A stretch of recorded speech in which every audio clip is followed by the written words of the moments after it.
I'm Bev Adams. I'm an independent demonstrator with Stampin' Up. This is today's card. I'm calling it the Flipping Florals Birthday. It's got a fun fold. Looks complicated. It's really easy. It uses falling flowers, and I am going to use the coordinating Mayflowers framelits. If this is the only reason you're buying the Mayflowers framelits, I wouldn't, because this is the only thing that you were going to use, and it's really easy to cut out by hand. But it's such a wonderful set together. It's got some beautiful things that you could never cut out by hand. And if you buy them together, you get the bundle price. So I would recommend that you do buy both of them. We're also going to use watercolor words for the inside greeting. Let's get started. Our card base is the typical 5.5 by 8.5. This is half a sheet of cardstock. Normally, though, we score it at 4 1/4, but for this card, we're actually going to be scoring in the middle here and in the middle here, but not here. So we're scoring it at 2 1/8, and then turning it around and scoring it at 2 1/8. Then we're going to fold it and crease for our card base, and you can see that those ends meet in the middle. If they don't precisely, that's okay. We have 2 pieces of Whisper White that are 3 3/4 by 1 3/4. One piece that's 4 1/4 by 1 3/4. A little 2 by 2 scrap. We are also using some Designer Series paper. This is the Floral Boutique, which I absolutely love. These are some samples that I have that are 6 by 6. It comes 12 by 12. I have used virtually every single scrap of my 12 by 12 paper from this whole pack. I just love it. You could really use any of the papers in this pack. This is the one I'm using for this card. I have one piece that is 5 3/8 by 2. One piece that's 2 1/4 by 2. And 2 pieces that are 3 1/2 by 1 1/2. Remember that you have 2 smaller pieces and 1 longer piece of Designer Series paper and 2 narrow pieces. We're going to use the lighter of the 2 sides, and this part is adhesive of your choice. I'm using Fast Fuse.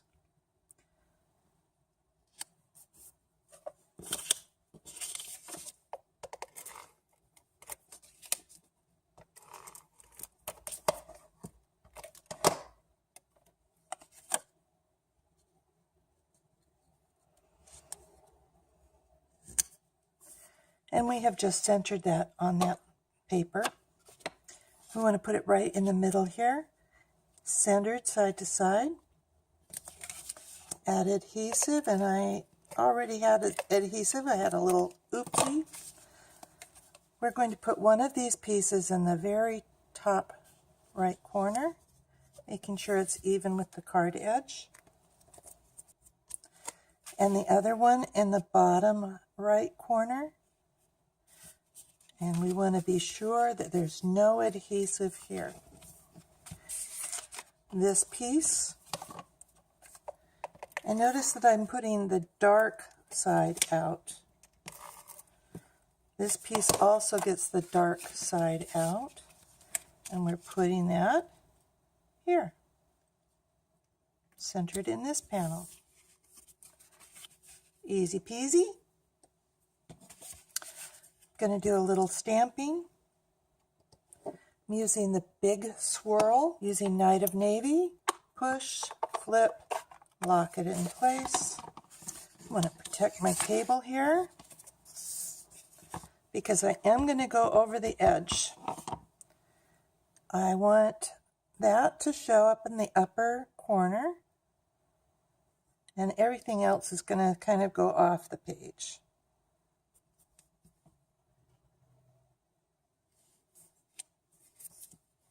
Beautiful. while I've got my ink out, I'm going to go ahead and stamp my flower.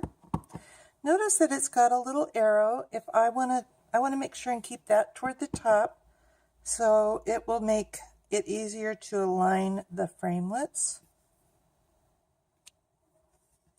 Beautiful. I'm going to cut out my flower. So I have my Big Shot platform, the thin die adapter, and my messy plate. I hope I didn't flip that around. I think I kept it the way it should be. This framelit also has the little point, so it's pretty easy to get those lined up. If you wanted to use the magnetic platform, that would work too. I'm going to run this through the Big Shot. I'll be right back. That pops out as easy as pie. Bringing back my ink again and a Stampin' Sponge. And I am just going to really quickly sponge around the edges of this flower.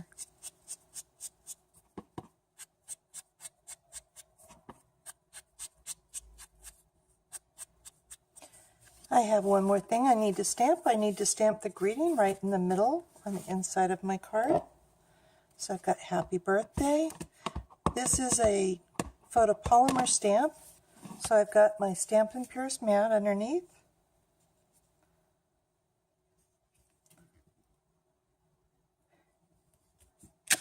And I have my Happy Birthday. I love the stamp set because it's got nice large greetings. And I don't have to write so much on the inside of the card. We have some wonderful washi tape that coordinates with this paper. And again, any of these designs, maybe I'll go with the dark, maybe I'll go with the stripes this time. I want something a little bit lighter because this is dark. I'm going to go around this piece. I'm leaving a little bit of a border. I love the washi because you can just tear it off. I have another coordinating product with the suite. It's solid Night of Navy washi tape. I want to give myself several inches for my bow. Go around 1, 2, 3 times. I have my alligator clip, my third hand. Just going to clip that.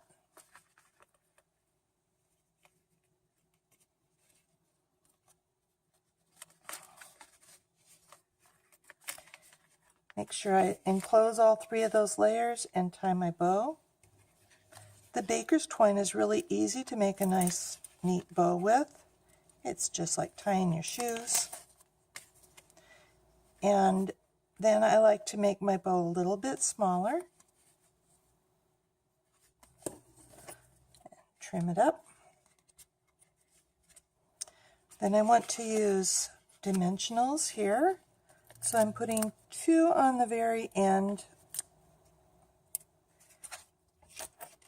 and 2 on the edge of this cardstock, and remove all the peelies and plop this in the center up against this side. We want to have centered top to bottom.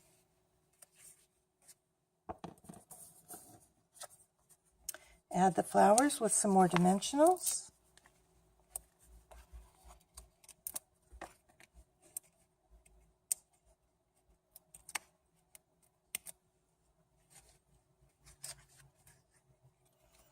And you can turn it any which way you want.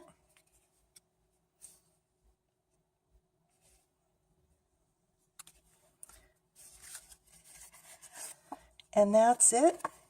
It's always nice to decorate your envelope. So I'm going to use that big swirl. Or you could also put it on the flap if you want. And here I guess I'm going to do it both places.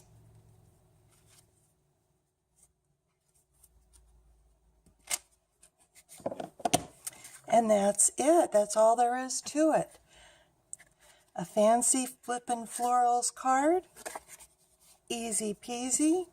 Of course, you could use your favorite designer series paper and any element that doesn't interfere with the flipping part. If you would like the directions for this card, come on over to bevadams.com. I'll have those directions and I'll link to all the products I used today. I'd be proud to be your demonstrator. Talk to you soon. Bye.